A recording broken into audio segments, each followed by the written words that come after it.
আসসালামু আলাইকুম everyone, welcome to my new blog. সবাই কেমন আছেন? আশা করছি যে যেখানে আছেন সবাই ভালো আছেন। আলহামদুলিল্লাহ, আমরাও ভালো আছি। সকালবেলা আরিশের জন্য ব্রেকফাস্ট বানাচ্ছিলাম, তো এখান থেকে ভিডিওটা শুরু করছি। তো আরিশের জন্য আজকে ব্রেকফাস্টে বানিয়েছি ব্যানানা প্যানকেক। আর আমার হাজব্যান্ড আজকে সকালে উঠেই চলে গেছে বাজারে। তারপর এই তো ওর জন্য ব্যানানা প্যানকেকগুলো বানিয়ে নিচ্ছি। আর আমি ব্রেকফাস্টে খেয়েছি ব্রেড টোস্ট করে, সাথে নসিলা দিয়ে আর কলা। এই ছিল আজকে আমাদের সিম্পল ব্রেকফাস্ট। আজকে অন্য কিছু আর বানাই নাই। তারপর একটু ফ্রি ছিলাম, ভাবলাম আজকে একটু স্কিন কেয়ার করা যাক। তো বেসনের একটা ফেস প্যাক বানিয়ে নিলাম। এটার মধ্যে আমি আরও ইনগ্রিডিয়েন্টস দিয়েছি, তো এখন এটা আমি ফেসে লাগাবো। বাহিরে প্রচণ্ড রোদ আর আজকে গরমও পড়েছে মাত্রাতিরিক্ত। যাই হোক, এখন আসলে নিজের জন্য সময় খুঁজে পাই না। আরিশকে স্কুলে দেওয়ার পর থেকে ওর পেছনে আমার প্রচুর সময় যায়। তো আগের মতো এখন আর নিজের যত্ন নেওয়ার সময় হয়ে ওঠে না। তো আজকে আমার রান্না বান্না নেই, আমি রাতে রান্না করব, দুপুরের জন্য খাবার আছে। তো এই সময়টা একটু নিজের কেয়ার করতেছি। আজকে শনিবার, আজকে আরিশের স্কুল অফ। যদিও ওদের শনিবারে এখন ক্লাস হয়, কারণ এখন হচ্ছে শুধু একদিন বন্ধ সপ্তাহে, শুক্রবার। শনিবার এখন ক্লাস হয়, তো আজকে অফ রেখেছে। পরদিন হচ্ছে ওদের অ্যাসেসমেন্ট শুরু। তো ওদের হচ্ছে মানে আমার আরিশমণির প্রথম এক্সাম দিবে আর কি। তো এক্সামের কারণে আগের দিন স্কুল অফ রেখেছে। তো আমার হাজব্যান্ড বাজার নিয়ে চলে আসছে, ওর জন্য ঠান্ডা ঠান্ডা লেবুর শরবত বানিয়ে নিলাম। এত বেশি গরম দিয়ে বাজার করে আসছে বেচারা। তো এখন হচ্ছে আমরা দুজন মিলেই বাজার গুছাবো। সে আমাকে নামিয়ে দিচ্ছিল সব কিছু, আর আমি গুছাই ফেলবো। তো প্রথমেই হচ্ছে সবজিগুলো বের করতেছে। তো আরিশকে এখন আমি হচ্ছে কোকোলা নুডলসটা খাওয়াই। ম্যাগি নুডলস হচ্ছে বাচ্চাদের জন্য একটু হার্মফুল, যদিও সব খাবারই প্যাকেটজাত, সব ধরনের খাবারই বাচ্চাদের জন্য অনেক ক্ষতিকর। তো আমি একটু চেষ্টা করছি যে ওর খাবারের লিস্ট থেকে ম্যাগি নুডলসটাকে স্কিপ করার জন্য। ম্যাগি নুডলসের যে মশলাটা, এটা আসলে বাচ্চাদের পেটে অনেক গ্যাস তৈরি করে, যেটা আমি আরিশকে দিয়ে বুঝতে পারছি। সেজন্য ওকে এখন ও যদি নুডলস খেতে চায়, ওকে কোকোলা নুডলস, একদমই কোকোলা নুডলসের সাথে যে মশলাটা থাকে ওইটা একদমই লাইট একটা মশলা, ওইটা থেকে অল্প পরিমাণে দেই। আর বাকিটা আমি হচ্ছে লবণ, ভেজিটেবল, চিকেন দিয়ে ওইভাবে রান্না করে দিই। তো সবজিগুলো আগে গুছিয়ে রেখেছি, তারপর এখন হচ্ছে মাছ, মুরগি এগুলো গুছাবো। তো আজকে মাছ নিয়ে আসছে হচ্ছে ট্যাংরা মাছ, তারপর পাবদা মাছ, চিংড়ি মাছ। এই চিংড়িটা নাকি সাগরের চিংড়ি, সাদা টাইপের। আর আরিশের জন্য হচ্ছে 2টা কক মুরগি, আর ছিল রুই মাছ। পাবদা মাছ, ট্যাংরা মাছ, চিংড়ি মাছ এগুলো কাটতে হবে। এগুলো আপাতত আমি ফ্রিজে এভাবেই রেখে দিব, পরদিন খালা এসে কেটে দিবে। আর রুই মাছটা হচ্ছে এখন ধুয়ে টুয়ে আমি একবারে হলুদ লবণ মাখিয়ে সুন্দর করে রেখে দিব, যেভাবে হচ্ছে এখন ফ্রোজেন করি আর কি। ট্যাংরা মাছ আমার পছন্দের একটা মাছ, আর এই ট্যাংরাটা দেশি ট্যাংরা ছিল। আমার কাছে দেশি ট্যাংরাটা খেতেই সবচেয়ে ভালো লাগে।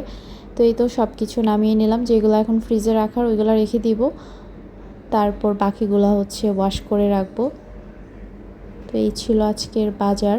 যেহেতু আজকে রান্নাবান্না ছিল না দুপুরবেলায়, তো আজকে তেমন কোনো তাড়াহুড়া ছিল না। আমি আজকে রান্না করব সন্ধ্যায়, মানে রাতে।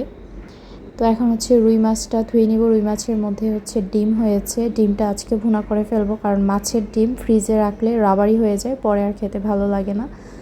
তো মাছটাকে আমি বেশ কয়েকবার করে সুন্দর করে লবণ দিয়ে ভালো করে ধুয়ে নিয়েছি, এটাই ফাইনাল ধোয়া। তারপর এখন হচ্ছে হলুদের গুঁড়া, মরিচের গুঁড়া আর লবণ দিয়ে সুন্দর করে মাছটাকে ম্যারিনেট করে এই তো ডিশের মধ্যে একটা একটা করে পিস করে এভাবে হচ্ছে রেখে দিব এখন ডিপ ফ্রিজে। এটা যখন ফ্রোজেন হয়ে যাবে তারপর আমি রান্নার জন্য প্যাকেট করে রেখে দিব। আর এদিকে আমার হাজব্যান্ড হচ্ছে আম গ্রেট করে রাখছে, ওকে বলছিলাম একটা আম গ্রেট করে নিতে, আমের জুস বানাবো। তো সব কাজ শেষ করে কিচেন পরিষ্কার করে তারপর এখন হচ্ছে ঠান্ডা ঠান্ডা আমের জুস বানিয়ে নিলাম। এটা খেলে মনে হয় যে সব ক্লান্তি দূর হয়ে যায়। এবছর আমের জুস মাশাল্লাহ ভালোই বানাচ্ছি, খাচ্ছি, আর হচ্ছে এটা খেতেও অনেক ভালো লাগে। অন্যান্য জুসের তুলনায় কাঁচা আমের এই জুসটা সবচেয়ে বেশি মজার হয় খেতে। তারপর এখন বিকেলবেলা আমরা একটু বাইরে বের হলাম, যেহেতু শুক্রবারে বের হতে পারি নাই, শনিবারে তো বের হতেই হবে। তো আরিশ হচ্ছে আজকে বাবুল্যান্ডে যাবে। মোহাম্মদপুরের এই পাশের রোডে আসলেই আরিশ চিনে যায় বাবুল্যান্ড কোথায় আছে, আগে থেকেই দেখাতে থাকে। তো এখন আমরা ওকে নিয়ে বাবুল্যান্ডে যাব, কিছুক্ষণ ওকে নিয়ে ওখানে টাইম স্পেন্ড করব। আমাদের বাসার পাশেও সুন্দর একটা বেবি প্লে জোন আছে, মাঝে মাঝে আরিশ ওখানেও যায়, প্লাস বাবুল্যান্ডেও আসে। যেদিন আরিশের প্লে জোন থাকে সেদিন হচ্ছে আরিশ সুপার এক্সাইটেড থাকে। আজকে সারাদিন কয়বার যে জিজ্ঞেস করছে মা কখন যাব কখন যাব। দুপুরে আমি একটু ভিডিওর কাজ করছিলাম, সে আজকে দুপুরে ঘুমায়ও নাই। তো নেক্সট ডে হচ্ছে আমার আরিশ পাখি তার স্টাডি লাইফের ফার্স্ট এক্সাম অ্যাটেন্ড করবে, এটা ওদের ফার্স্ট অ্যাসেসমেন্ট। তো সেজন্য ছেলের মুড একদম ফ্রেশ রাখার জন্য আগের দিন ওকে একটু বাবুল্যান্ডে ঘুরিয়ে নিলাম, যেন সব কিছু ওকে থাকে, মুড ফ্রেশ থাকে। এই তো সে এখন বিভিন্ন অ্যাক্টিভিটিগুলো করবে আর আমি ওর পাশেই থাকবো। ওর বাবা গিয়েছে একটা জিনিস কিনতে, তো যেহেতু আমরা এখানে অনেকক্ষণই থাকবো, তো ওকে বলছে যে তোমার এটা তুমি কিনে নিয়ে আসো। কী কিনতে গেছে এটা বাসায় এসে তারপর আপনাদের সাথে শেয়ার করব। আর আজকে আমার একটু শপিং করার কথা ছিল, তবে মার্কেট হচ্ছে 7টার মধ্যেই সব অফ হয়ে যায়, সেজন্য আর লাস্টে আমার হাতের সময় ছিল না যে একটু সময় নিয়ে মার্কেটে গিয়ে শপিং করব। মানে যেতে যেতেই মার্কেট ক্লোজ হয়ে যাবে, সেজন্য আজকে আর যাওয়া হয় নাই। তো এখানে হচ্ছে এই যে ডান্স হচ্ছে, আরিশ এর আগেও এখানে যতবার আসছে ডান্স করেছে, তবে আজকে ওর পারফরমেন্স একটু স্লো ছিল। আজ কেন জানি একটু শাই ফিল করতেছিল, বাসায় তো উড়াধুরা নাচে। যাই হোক, আমরা বাবুল্যান্ড থেকে বের হয়ে চলে আসছি আমাদের আরেকটা পছন্দের জায়গায়, যেখানে আমরা মোমো খাই।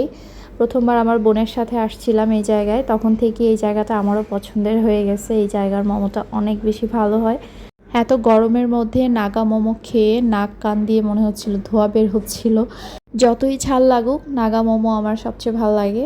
তারপরেই তো বাসায় চলে আসছিলাম, বাসায় এসে রেস্ট নিয়ে এখন আসছি রান্না করতে। রাত বাজে এখন 9:30, এখন রান্না বসালাম। তো প্রথমে ভাত রান্না করে নিয়েছি, আর এখানে হচ্ছে পটল আলু দিয়ে রুই মাছ রান্না করতেছি, আর রুই মাছের ডিমটা ভুনা করব। মাছের ডিমটা হলুদ লবণ আর একটু পানি দিয়ে হাত দিয়ে চটকে নিয়েছি, আর ডিম ভুনার জন্য যা যা লাগবে সব কিছু রেডি করে নিলাম। আমি রান্না করার সময় এক পাশে রান্না করতে থাকি, আরেক পাশে ক্লিন করতে থাকি। মানে যেটা রান্নার কাজে শেষ হয়ে গেছে আর কি, ওইটা আমি সাথে সাথেই ক্লিন করে ফেলি, তাহলে কাজটা এগিয়ে যায়। সব জমিয়ে একসাথে হচ্ছে রান্নার পরে করতে গেলে আরও সব কিছু দেরি হয়। তো একদিকে রান্না করতে থাকি, আরেকদিকে হচ্ছে কিচেন পরিষ্কার করতে থাকি। তো এই যে এখানে আমি পটলের তরকারিটা হচ্ছে দুইভাবেই রান্না করেছি, একটা হচ্ছে আমাদের জন্য ঝাল দিয়ে আর আরিশের জন্য ঝাল ছাড়া আর কি।